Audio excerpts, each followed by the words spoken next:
All right, welcome everybody. It is August 2023, is it? Yes, it is. It is August. And this is the monthly Disability Ministry Video Roundtable from Key Ministry. I'm Beth Golick, and I'm joined by my colleague, Catherine Boyle, who is the Director of Mental Health Ministry for Key Ministry. So today we're going to talk about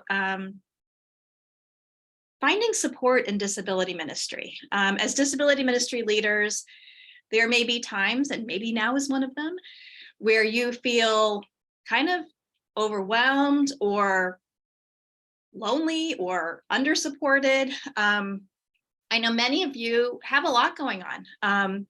So this may be your main gig. You may be a parent. You may be a volunteer. You may be juggling a couple of different roles. I guarantee you that everybody here is a very busy person. And you know that at times this can be overwhelming or lonely.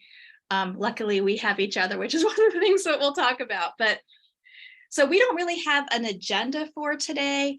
Kath and I do have some ideas to share, but let's just open it up to you all first. Like, how are you feeling right now? What are some maybe pain points for you, or where do you feel like you need support or you're feeling alone in disability ministry?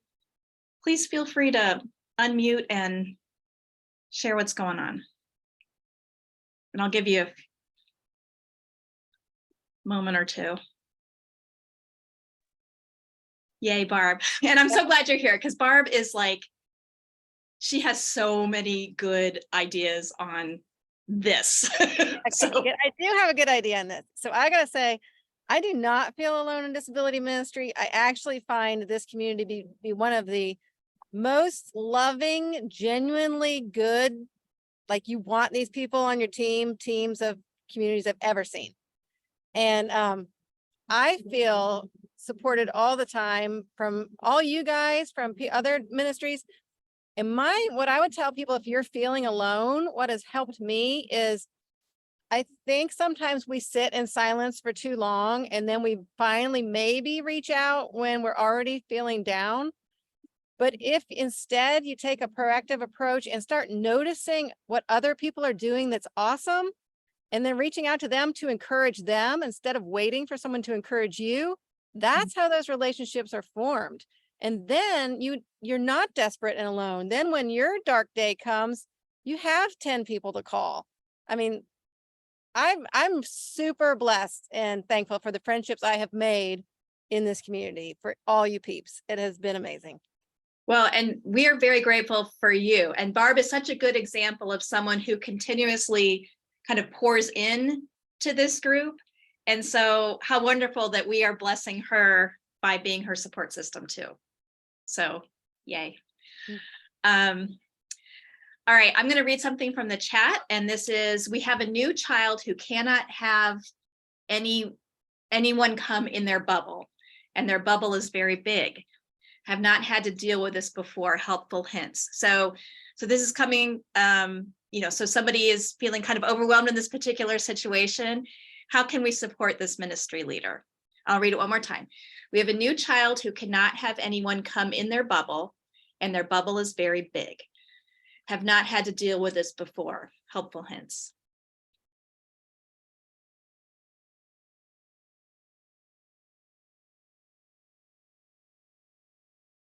I think it's hard to, I feel like not quite enough information to go off of, but I feel like in general, figuring out the context of like what that means that they can't enter the bubble. So the questions that I would be asking are, is their bubble that large only at church? Is their bubble that large while they're at home, or when they're at school, or when they're at their favorite place? So I'll bet their bubble size changes depending on their familiarity and comfortability with the environment that they're in. And so again, not having a whole lot of information to go off of, but I might recommend trying to get to know them in a kind of on their terms and on their turf. So rather than trying to develop that relationship in a place that's already stressful, that might be already stressful for them, like an unfamiliar church setting, of going to their home, engaging them on those terms and seeing if there are people that can make that bubble a little more permeable. But Yeah, I like that, Ryan.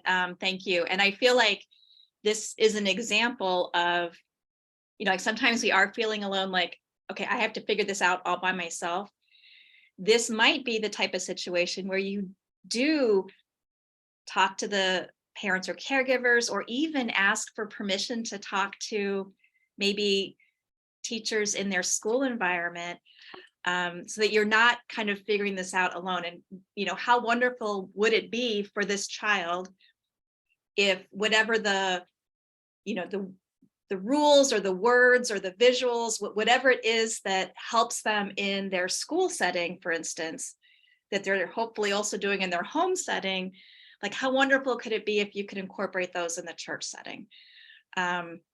So yeah, it might be a little bit of work kind of up front to establish those relationships and have those conversations, but then you're not trying to figure it out by yourself. I saw Barb's hand, and then maybe did I see Meekins, or were you swatting at a fly? I don't know. Okay. All right, Barb. Okay, so this is a counseling technique I learned in my 2 minutes of social work career, but it's a good one. It's called looking for the exception.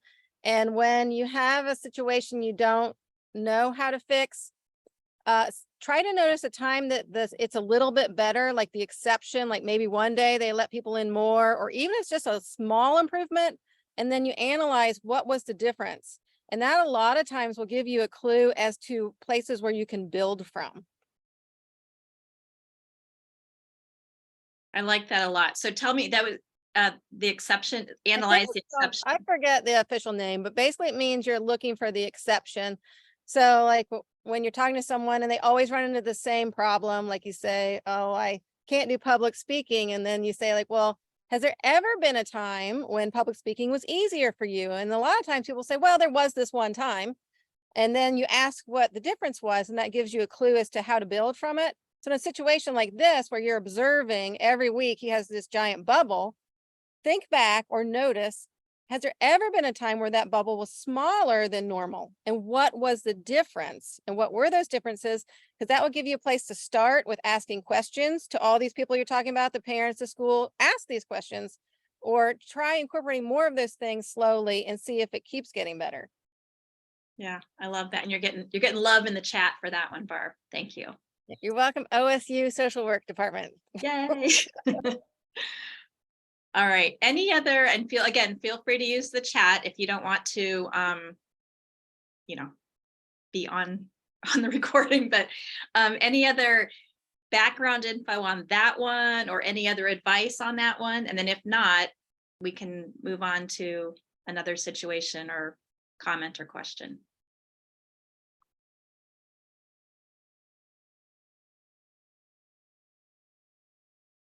Okay. Would anybody else like to share something? If not, I'll throw something out. So do any of you, and I know everybody's role is different, and some of you are paid, some of you are volunteers, some of you, this is your full-time gig, some of you work for a church, some work for a ministry. What are thoughts that you have or strategies that you have when it comes to kind of being on call 24/7? Like, how do you manage your time when it comes to like text or phone calls or that kind of thing? Does anybody have any thoughts on that? I see Ryan and Barb both kind of nodding. Barb's vigorously nodding. I know she's really good at this.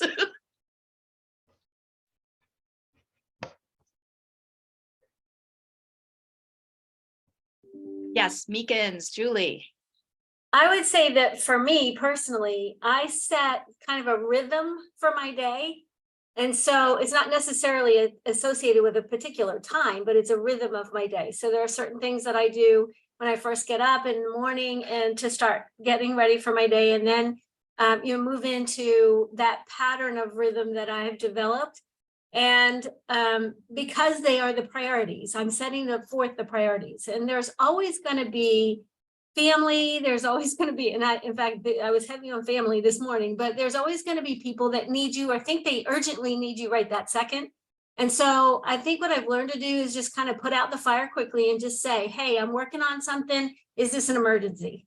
You know, if it's an emergency, then I'm going to drop everything and I'm going to take care of whatever that emergency is. If that person comes back and says, well, no, I could talk to you later, then I'm like, okay, then we're going to talk later. And so, and so that helps a lot. And then prioritizing that day to determine, okay, what project is really the priority for today, or projects is the priority for today. And that really helps me to set the pattern. Also, I'm reading a book right now called Good Boundaries and Goodbyes that's really helping me to understand that we don't have to be 100% available to everyone all the time.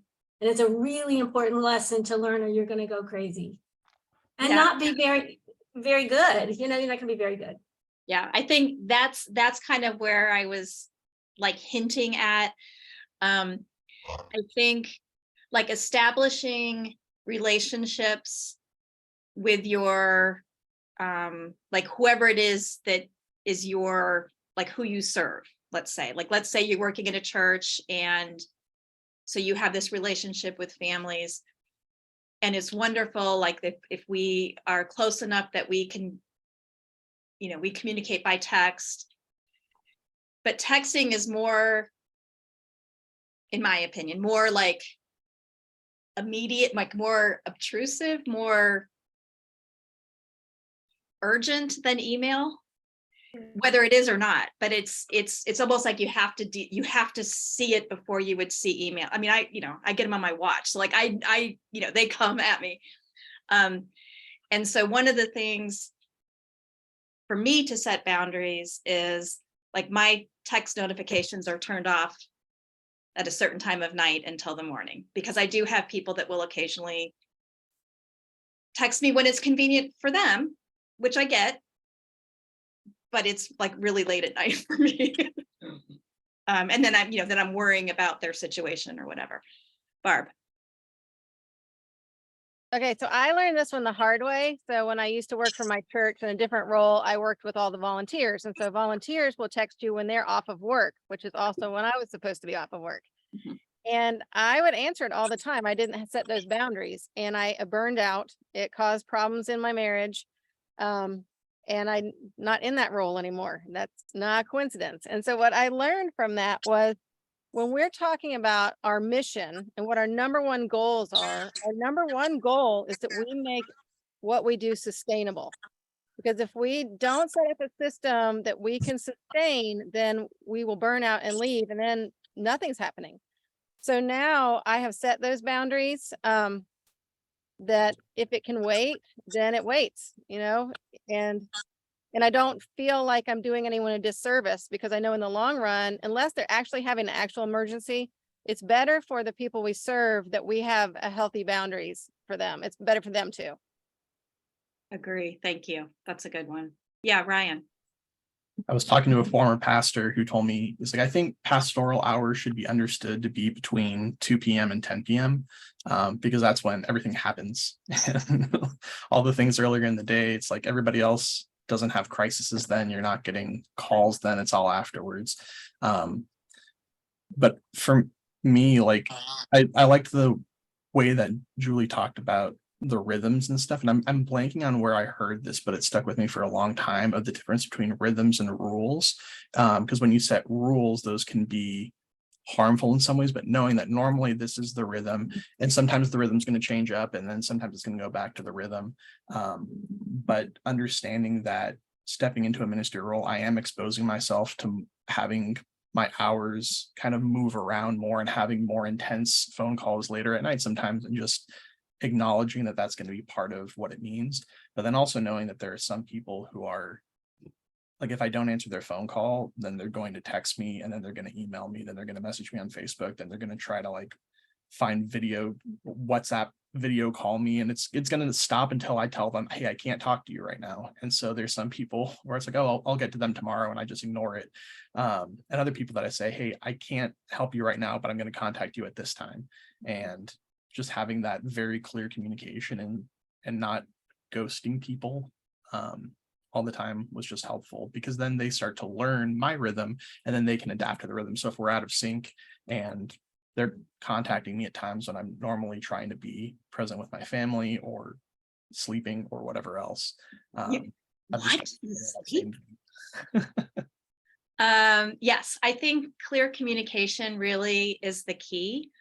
And so whether that's like setting your email to have an auto response that, these are the times that I'm like in the office or whatever, or like one thing I've tried to be good about recently is if I'm truly out, like, so yesterday, for instance, I was taking my youngest son back to college. And I knew it was going to be really hard for me that whole day because I was either behind the wheel the whole time or, schlepping stuff into his apartment. I wasn't going to be able to check and respond to email appropriately, and maybe not even text. And so, I told my colleagues, but then also like had it on as an auto responder. And that's hopefully just trying to communicate like, you're important to me, but I'm not going to be able to answer you this day. So that's one thing I'm trying to be better about, is like being clear about what people can expect from me, as far as when I can respond. Can I say something? Yeah. So I totally get the whole concept of like when there's certain people or certain situations, you feel like you are the only one who can deal with it, but that's rarely 100% true. This has been a hard thing for me to learn, but years ago, somebody said to me that God normally puts everything he needs, or everything that you need to get started right in front of you when he's called you to a task. And it doesn't really matter what that task is. And so, whether we're talking about serving families in your church or serving needs in your own home or, whatever it is, there's always, more than likely, there is at least one other person who can be your ally.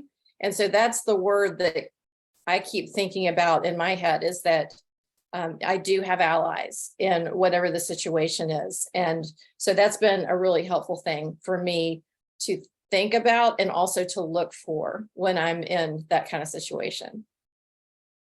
Yeah, that's really good. And that's also such a good way, like in the church ministry setting, we need to be raising up leaders. Like we need to be not just equipping our volunteers, but giving them the opportunities to, to step up and do the work. And if we have to handle everything ourselves, we're not giving them that opportunity, and that's not a good thing. Yeah, thanks, Catherine. Who else has something to share?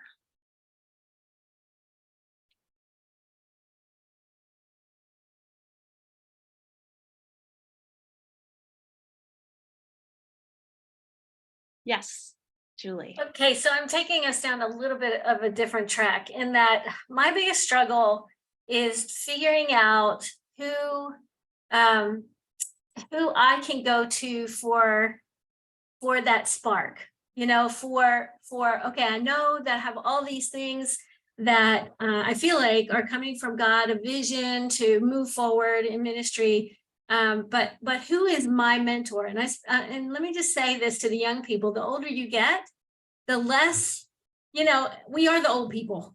So but we love, what Ryan has to say, what Barb has to say, what Allison has to say, what Lily has to say, and everybody else on this call. I know they've got something to bring to the table. And so where do you go for that kind of, I guess that's the best way to describe it, for that kind of spark and accountability? I know that in our church, at least, the pastors have really created a very good system of support for every tier and level of ministry.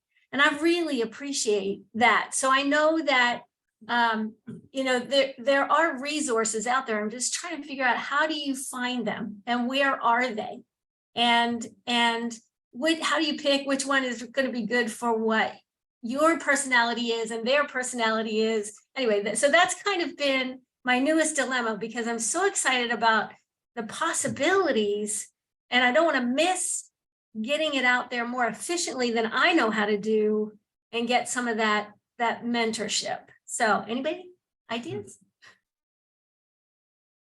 I'll chime in for a second, but I definitely want other people to, to answer this as well. So I know like a bunch of us use the idea share, for instance. So it's this setting that we have here. It's the first Monday of each month, although not in September because of Labor Day. But so that's like being able to run some of these ideas through. I know that's not exactly what you're talking about, but I do want to kind of mention the idea share because that's been incredibly helpful for me to kind of bounce some ideas off of you all and get some feedback. Yesterday I had the opportunity, so Ryan, I'm looking at you.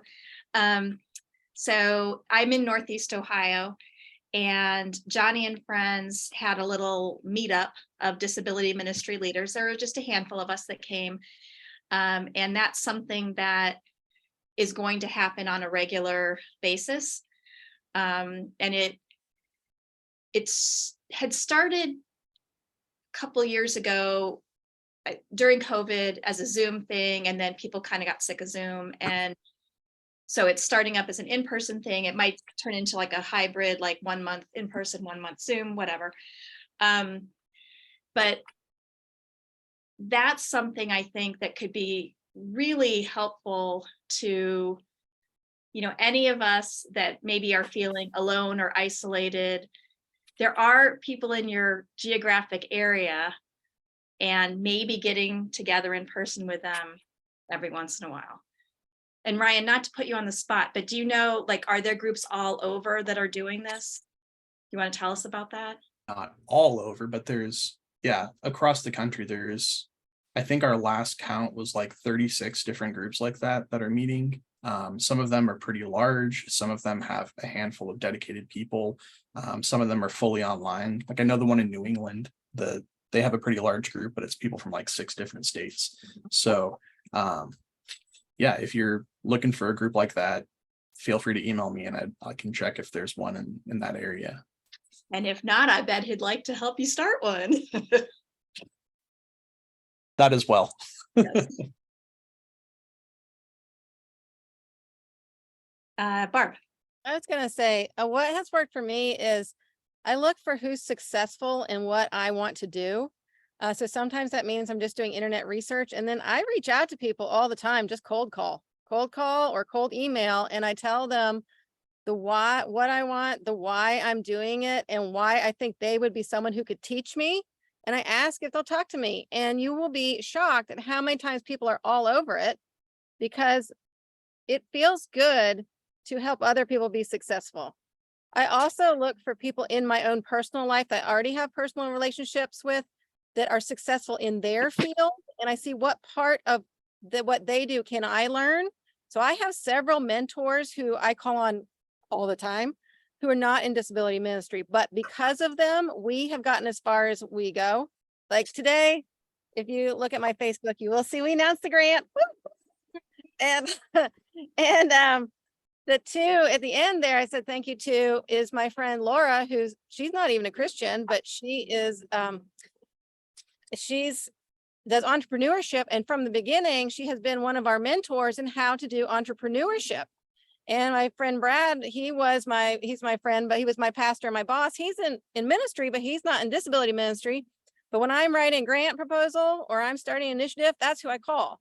And so you look for who's successful, and then you reach out to them and tell them why you see their value, and you invite them in. And then you do the same for other people. And it's been absolutely phenomenal.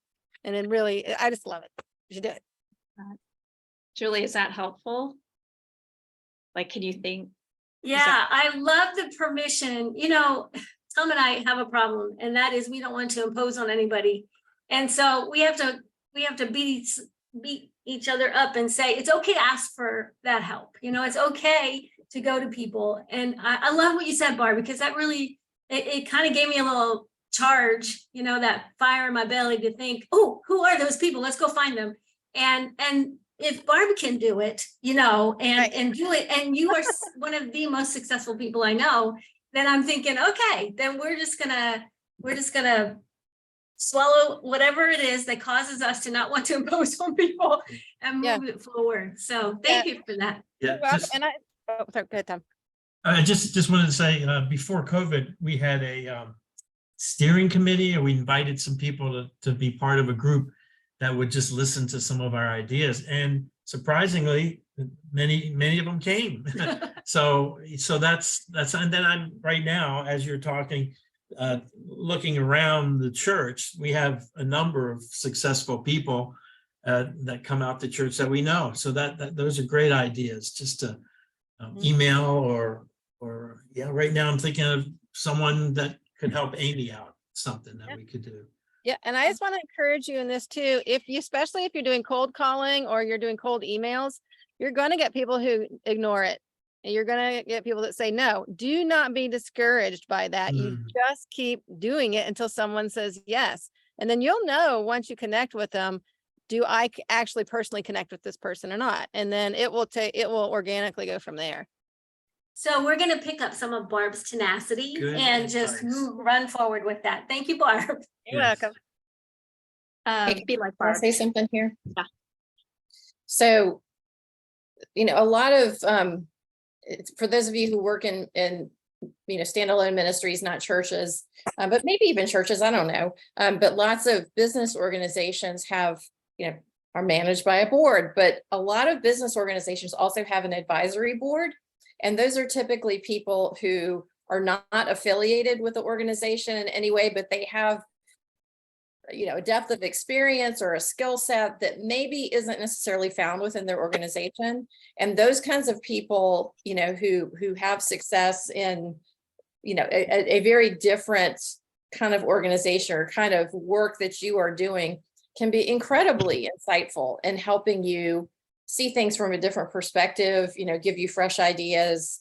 Key Ministry does not have an advisory board, but that can be incredibly helpful for pretty much anything that you're trying to do. But Catherine, you have a board of directors. Do they We do have a board of directors. Yes, we do. act in that way? Do they give input, or how does that work? Yeah, and we're actually growing we're improving in that direction. Yes. Yeah. That something that one of you is saying made me think of a point I wanted to share, and that is inviting people to pray for your ministry, for you, for whatever situation, like giving specific prayer points. First of all, I think people appreciate that opportunity. But there's so much power in that. I remember one time I got a note for my church job. I got a note in my mailbox, and apparently the elders had specifically prayed for, my little ministry one morning. And it was just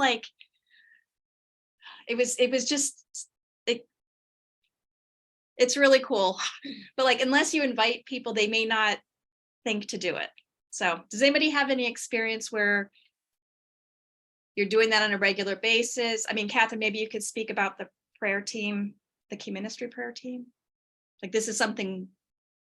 Yeah, this is something that we do. And it's, so I saw the power in this 20 years ago when I was leading women's ministry in my church, or the only thing that we kind of officially did was an off-campus retreat once a year. But we'd have 100 people come and a speaker and blah, blah, blah. And so, we set up prayer team to meet every week and to pray. And I mean, there were just some amazing things that happened in that time, and including a miracle, not even making that up.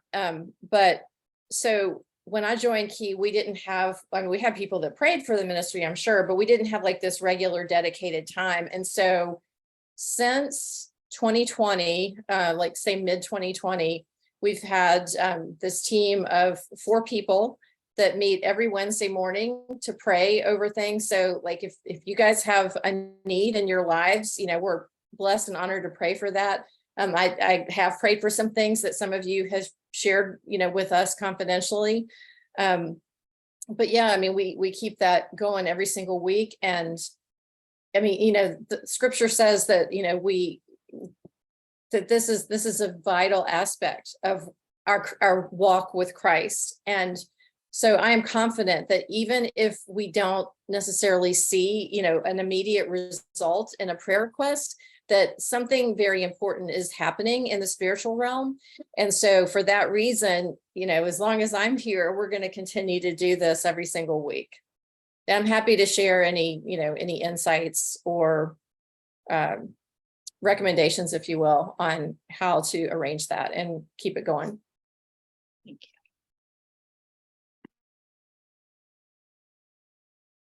you. All right, what else?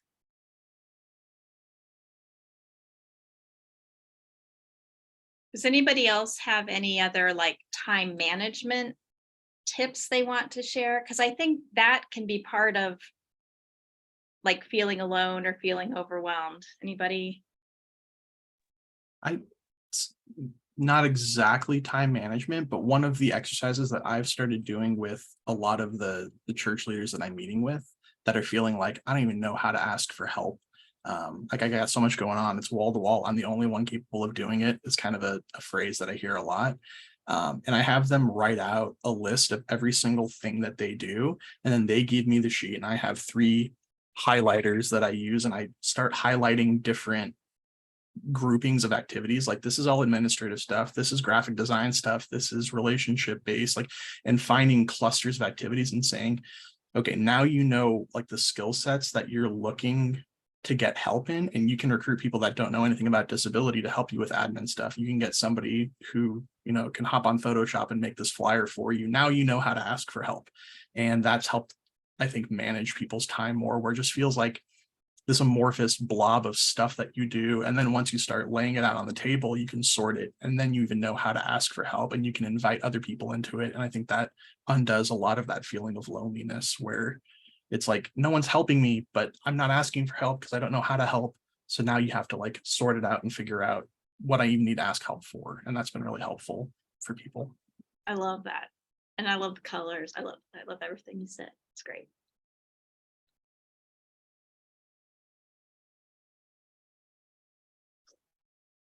Anybody else?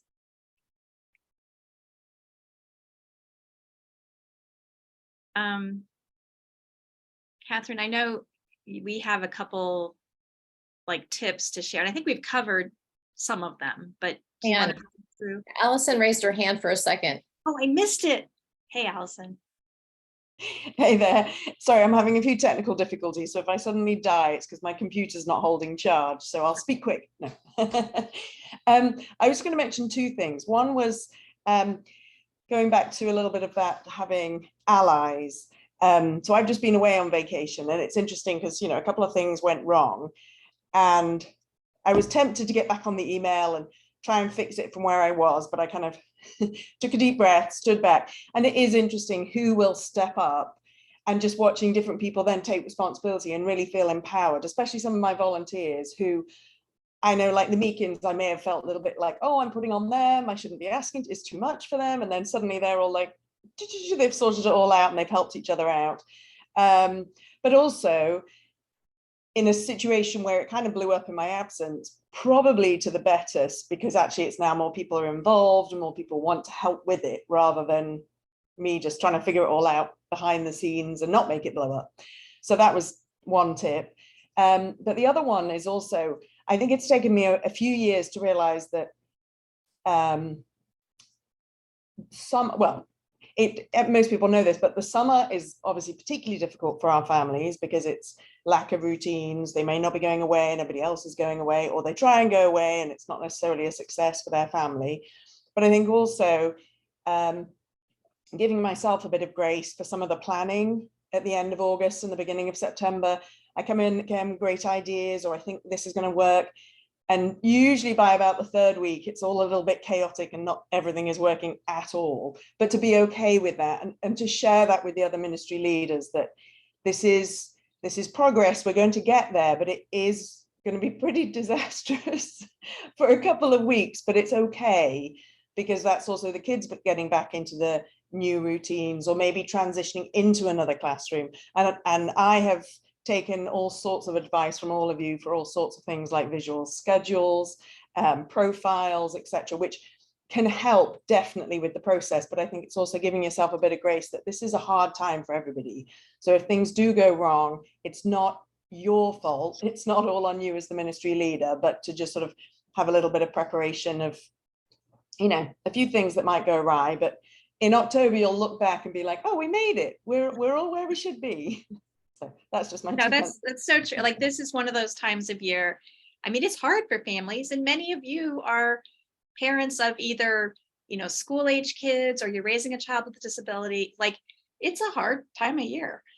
But something you said, Allison, made me think, oh, like, let's not be silo ministries, even within our own churches. And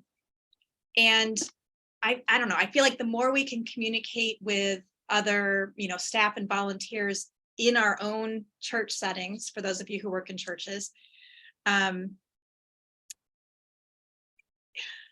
more we can kind of manage expectations, we can help out, you know, with other events or programs or decisions, because of the families that we represent.